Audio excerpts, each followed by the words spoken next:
The Minnesota Vikings lost to Seattle in the preseason, and if you was watching this game and you wanted to see how improved this Vikings secondary was going to be, obviously you were massively disappointed because this secondary couldn't stop anybody. Mekhi Blackmon probably was the best cornerback in this game. Andrew Booth, he struggled. Safety Lewis Cine, he struggled. He was out of position several times, and he got ran over twice by Zach Charbonnet.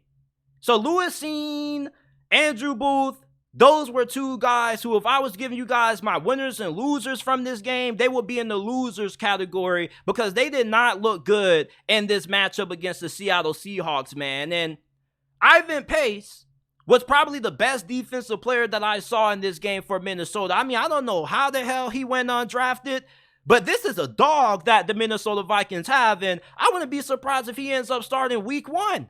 He had 6 tackles. He was everywhere. He was flying all over the field. Like, I cannot wait to see what Ivan Pace does in his next preseason game. And there's been a lot of great reviews about him coming out of training camp, and there was already a lot of hype when the Minnesota Vikings signed him as a UDFA. Brett Coleman has been really high on him. A lot of people in the NFL draft community have been really high on him as well. Many people believe that he can be a diamond in the rough in this Brian Flores defense. So the defense didn't really give you anything to be too excited about. Now, the offense, when you look at Ty Chandler, I mean, it seems like at one point they were running their offense through him in the preseason. I was like, damn, so they're just going to give Ty Chandler the ball every single play, and he was snapping. He had 11 carries for 41 rushing yards. He also caught a couple of passes, so he's a factor in the run game as well. And when we're trying to figure out who's going to be that RB2 behind Alexander Mattison, I don't see how Ty Chandler is in the league. He has really good vision, great balance. He can do it all. Ty Chandler probably was the player of the game for the Minnesota Vikings in this matchup. Jalen Reagor, surprisingly, was also really good in this game. He caught 5 passes for 55 receiving yards. He was doing Kobe Bryant dirty. And Jordan Addison looked really good, even though he only caught 1 pass. Now, they finessed him out of a other catch that he made on the sidelines. I believe that he got both toes in, but whatever. It was still a very good play, and we're still going to give him a round of applause for it because it should have counted. And what I saw from Jordan Addison in this game was the exact reason why I was so high on him coming out of USC. Fantastic route runner. He has really good acceleration coming off the line. And when you watch Jordan Addison, I don't know what it is about him, but everything is just smooth. Everything is just so fluid with him. There's no wasted motion. It's just he gets in and out of his break with good fluidity. Jordan Addison is going to be a really good wide receiver this season for Minnesota on the opposite side of Justin Jefferson. And I think he possibly could be an upgrade over Adam Thielen. Younger, more explosive, has way more bounce in this game than Adam Thielen. Jordan Addison is going to be a beast, man, as long as he can keep himself from, getting into any more off-the-field troubles.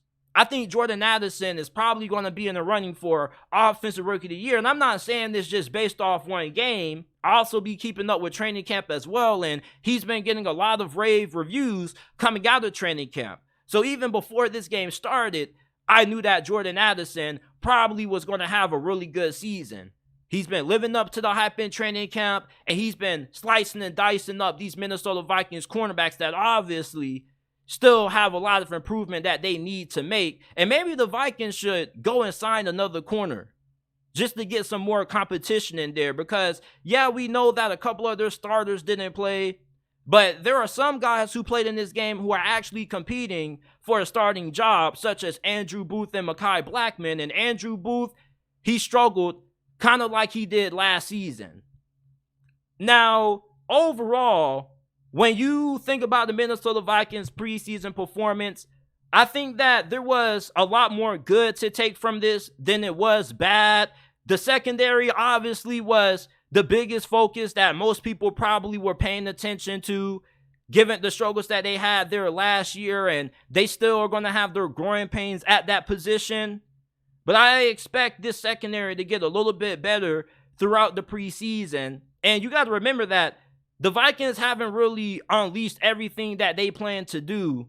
They're trying to hide everything in the preseason. Nobody's showing anything that they're going to run during the regular season because you don't want to give anybody any hints to what to expect from you if they were to play you during the regular season. And Brian Flores, we know that he runs a very aggressive defense. It's going to be a lot of man-to-man, cover 0, cover 1, and Mekhi Blackmon, I think, fits a Brian Flores style defense perfectly because Mekhi Blackmon,